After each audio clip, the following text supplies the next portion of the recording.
Good morning, dear students. So, beta, come to your point now. So, we are discussing chapter number 3, history, Nazism and rise of Hitler. तो अभी हमने इसमें जो शुरुआती lectures किए तो हमने कर लिया था ग्रेट डिप्रेशन तक कि जब महामंदी आई तो उस टाइम पे जर्मनी में क्या हालत हुआ। तो अभी तक जो हमने बातें की हैं वो 1932 तक की हैं, ठीक है।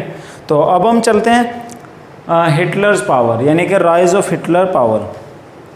तो पेज नंबर 56 पे आ जाओ। Okay, so now Hitler's rise to power यानी कि अब हिटलर का पावर में आना, क्या सर्कमस्टांसिस थे, कैसे वो पावर में आया, क्या उसने फिर मेथड यूज़ किए। ओके, सो 56 पे हम स्टार्ट करते हैं। So this crisis in the economy, polity and society form the background to Hitler's rise to power। तो जैसे अभी हमने किया पहले वाले हमने डिस्कशन में जो देखा था कि पॉलिटिकली वहाँ पे अच्छा सिस्टम नहीं चल रहा था। वाइमर रिपब्लिक जो था वो एक स्टेबल गवर्नमेंट नहीं दे पा रहा था, बार बार वहाँ गवर्नमेंट चेंज हो रही थी या कैबिनेट चेंज हो जाता है, मिनिस्टर चेंज हो जाते, ठीक है। तो 20 बार उन्होंने अपना मंत्रालय बदल लिए थे और सोशली भी वहाँ पे कोई अच्छी सिचुएशन नहीं थी क्योंकि जो डेमोक्रेट्स एंड लिबरल्स थे, कैथलिक्स थे, उनमें और कंजर्वेटिव में एक आपस में कन्फ्लिक्ट था। वो उनको नवंबर क्रिमिनल कहते थे और कंजर्वेटिव फेवर में भी नहीं थे, ठीक है, डेमोक्रेसी के। और इकॉनमी का तो बुरा हाल ही हो चुका था, ग्रेट डिप्रेशन चल रहा था, जर्मन मार्क की वैल्यू पहले ही गिर रही थी, ठीक है। तो इकोनॉमिकली वहाँ पे पहले ही बुरे हाल थे। तो अभी हम पढ़ते हैं हिटलर के कुछ personal detail. Born in 1889 in Austria, Hitler spent his youth in poverty. तो जर्मनी से नीचे मैंने आपको मैप में, पहले वाले मैप में आपको दिखाया था, ऑस्ट्रिया एक कंट्री है, तो ऑस्ट्रिया में पैदा हुआ था हिटलर, ठीक है, 1889 में। क्लियर, 1889 कौन सी कंट्री?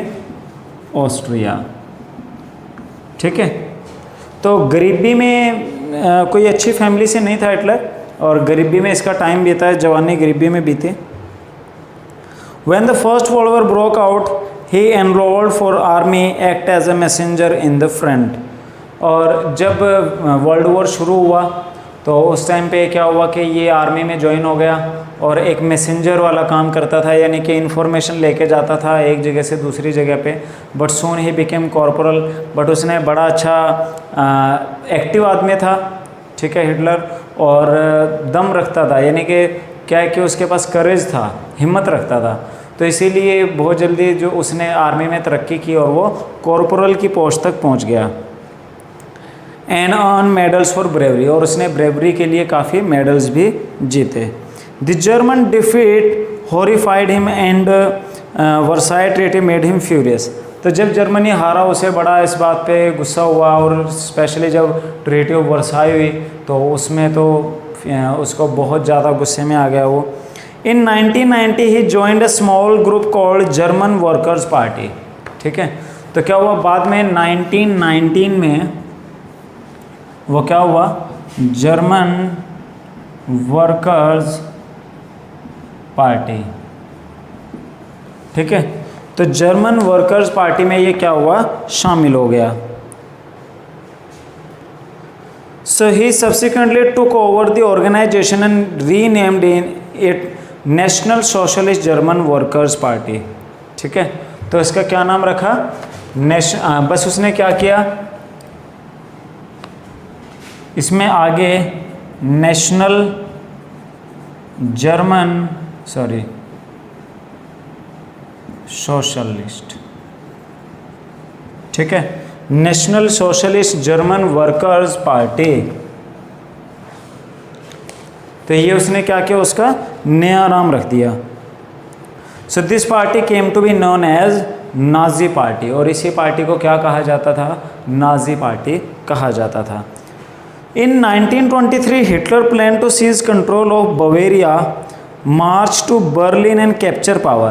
1923 में क्या किया हिटलर ने, बवेरिया एक जगह है जर्मनी में, ठीक है, तो उस एरिया पे कब्जा करने का उसने कोशिश किया वहाँ की जो पावर थी उसको अपने कब्जे में लेने की कोशिश की उसने, और बर्लिन तक उसने मार्च किया और उसे कब्जे में ले भी लिया।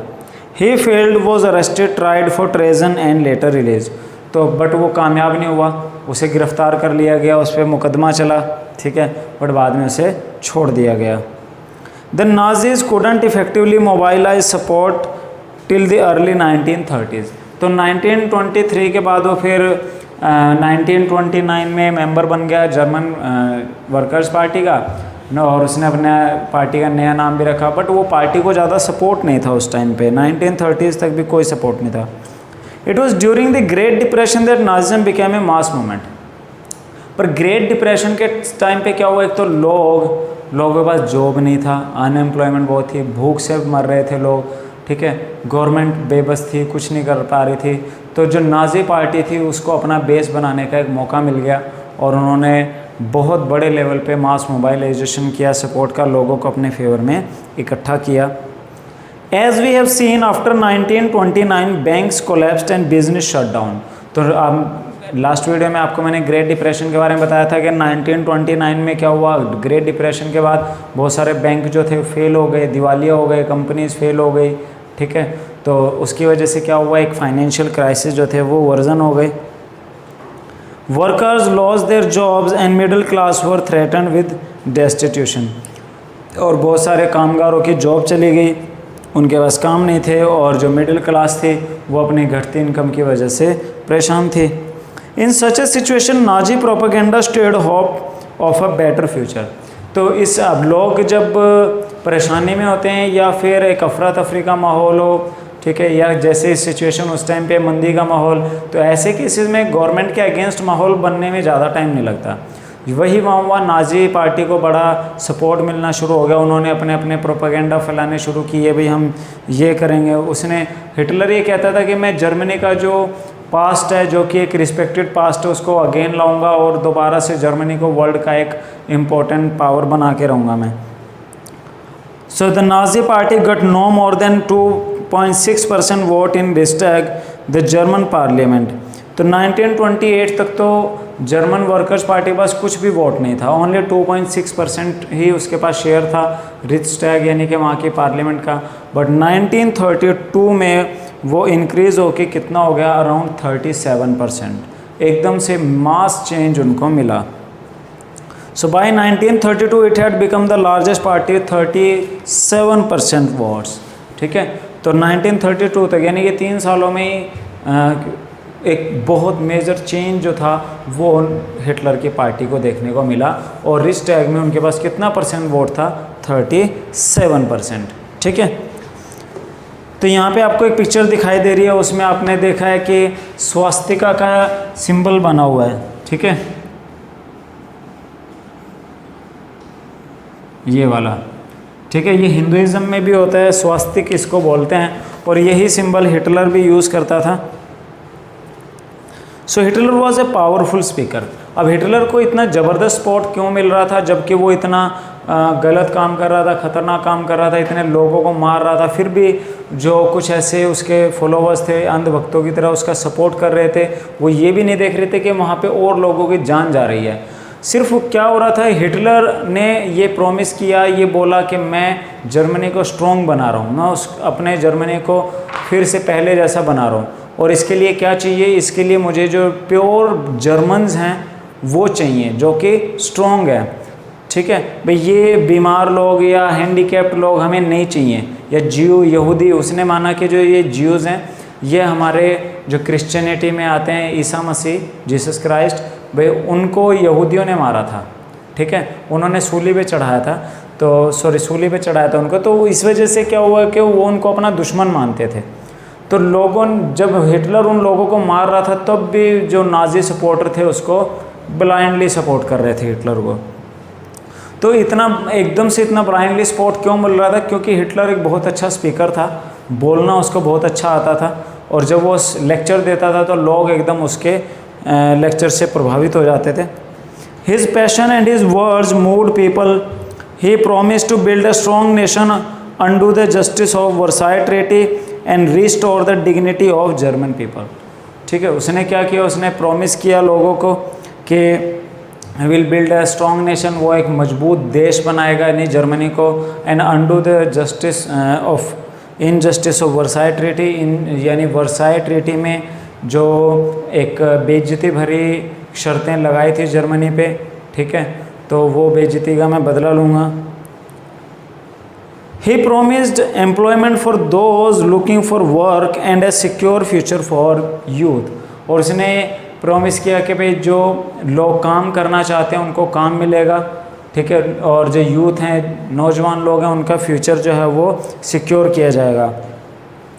He promised to weed out all foreign influence and resist all foreign conspiracies against Germany, तो उसने कहा कि जितना भी फॉरेन इन्फ्लुएंस है यानी कि जो अदर कंट्रीज़ हैं वो जर्मनी में आके अपना कि जिस भी तरीके से वो डील करती हैं या हमारी पॉलिसीज़ को प्रभावित करती है, हम पे किसी तरह का कोई हुक्म चला रही हैं या हमारे एरिया कब्जे में है, वो सब छुड़वाएंगे, यानी कि जो भी जर्मनी के अगेंस्ट कंस्पायरेसीज है वो ख़त्म की जाएंगे।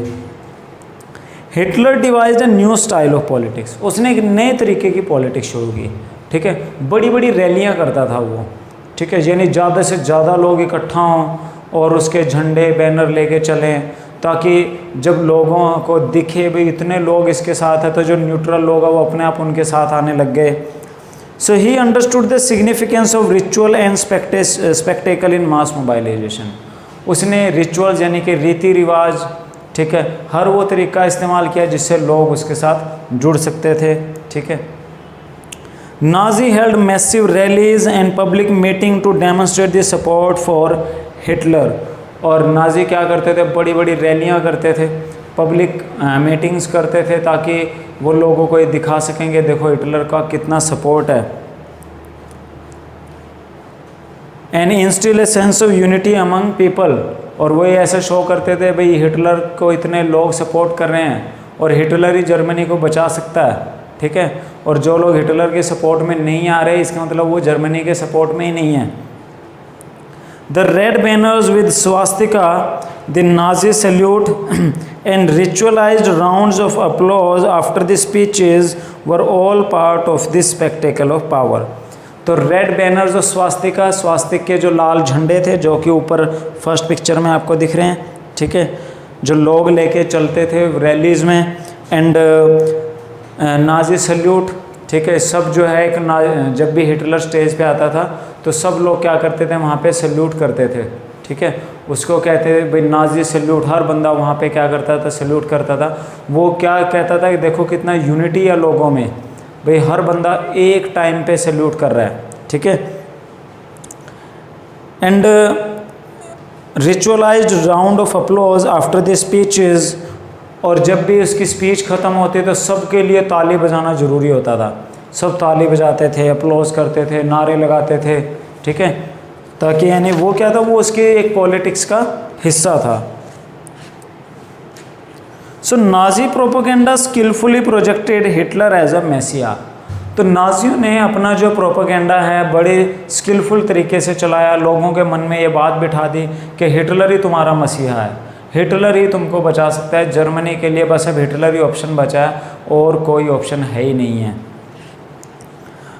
सो Nazi propaganda skilfully projected Hitler as a messiah, a saviour, as someone who had a right to deliver people from their distress, यानी कि एक ऐसा रक्षक जो लोगों को उनकी तंगियों से बचाने के लिए आया है।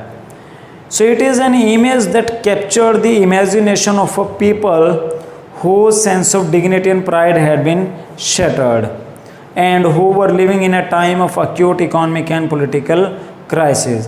तो वो क्या थी, वो जो उस समय तंगी में, गरीबी में, बेरोज़गारी में, फाइनेंशियल क्राइसिस में जो लोग रह रहे थे या एक अनस्टेबल पॉलिटी में जो लोग रह रहे थे, उनको एक नया रास्ता दिख रहा था उसमें, ठीक है। वो पहले वाली पॉलिटिक्स से, पहले वाले सोशल सिस्टम से तंग थे, तो वो एक नया सिस्टम चाहते थे, वो एक नया सिस्टम आए, ओके। चलो उसके बाद आता है the destruction of democracy, okay. तो इसके फर्स्ट पैरा तक हम आज करेंगे।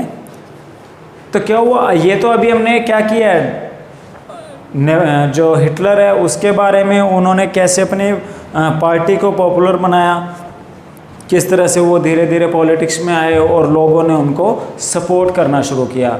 तो जब लोगों ने उनको सपोर्ट करना शुरू किया और ब्लाइंडली एकदम इतना सपोर्ट मिला हिटलर को, ऐसा लगने लग गया जैसे सारा जर्मनी ही हिटलर के पीछे है, ठीक है।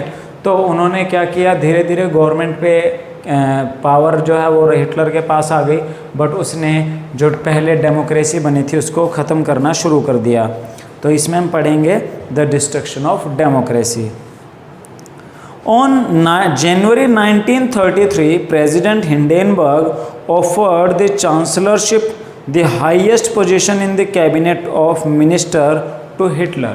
ठीक है, तो क्या हुआ 1933 में, ठीक है, 30 जनवरी 1933 क्या हुआ कि उस टाइम पे जर्मनी का प्रेसिडेंट था Hindenburg. Hindenburg offered to Hitler chancellorship of Germany, ठीक है। कैबिनेट का जो हेड होता है उसको वहाँ पे चांसलर कहते हैं, ठीक है। तो उसने हिंडेनबर्ग ने क्या किया, जर्मनी का चांसलरशिप हिटलर को ऑफर किया, यानी मिनिस्टर्स में सबसे बड़ी पोस्ट, एक तरह से prime minister. By now the Nazi had managed to rally the conservative to their cause. Having acquired power, Hitler set out to dismantle the structure of democratic rule. तो conservative तो पहले तानाशाही के फेवर में थे, ठीक है। तो अभी क्या हुआ कि हिटलर ने जो डेमोक्रेटिक सिस्टम था उसको कम करना शुरू कर दिया और उसकी जो पावर थी उसको ख़त्म करना शुरू कर दिया। अ mysterious fire that broke out in the German parliament building in February facilitated his move, ठीक है। बट उसी दौरान क्या हुआ, जर्मन पार्लियामेंट में रहस्यमय तरीक़ों से आग लग गई। अब वो आग अपने आप लगी थी या सोची समझी गई साजिश थी, इसके बारे में तो कुछ नहीं कहा जा सकता। बट उसे यानी कि जब हिटलर चांसलरशिप में आया और वो वहाँ का डेमोक्रेटिक सिस्टम ख़त्म करना चाहता था, ठीक है, तो क्या हुआ उसी टाइम एक बड़े रहस्यमय तरीक़ों से वहाँ पार्लियामेंट में आग लग गई, ठीक है। तो आग ने क्या किया, पार्लियामेंट जो थी वो खाली कर दी गई। तो जर्मनी और हिटलर को क्या मिल गया, एक मौका मिल गया। The fire decree of 28 February 1933 indefinitely suspended civic rights like freedom of speech, press and assembly that had been guaranteed by Weimar Constitution। तो उसने क्या किया, 28 फरवरी 1933 को हिटलर ने एक फायर डिक्री इशू किया, यानी कि एक स्पेशल ऑर्डर इशू किया, ठीक है, जिसमें कि उसने क्या किया, इनडेफिनेट टाइम के लिए यानी अनिश्चित काल के लिए जो लोगों के फंडामेंटल राइट्स होते हैं, लाइक राइट टू स्पीच, ठीक है, प्रेस एंड गैदरिंग असेंबली, तो इस तरह के जो बेसिक राइट थे वो ख़त्म कर दिए, सस्पेंड कर दिए, ठीक है। Then he turned on his arch enemy, the communists, most of whom were hurriedly packed off to the newly established concentration camps। और फिर उसने क्या किया, जो उसके दुश्मन थे वो दुश्मन किनको मानता था, कम्युनिस्ट को, जो कम्युनिस्ट लोग थे, ठीक है। तो कम्युनिस्टों को उसने अरेस्ट करना शुरू कर दिया और उनको कंसंट्रेशन कैंप्स में डाल दिया। कंसंट्रेशन कैंप कहते हैं जहाँ पे लोगों को टॉर्चर किया जाता है, पनिशमेंट दिया जाता है। The repression of the communist वो सेवर, और बड़े बुरे तरीके से उनको मारा गया।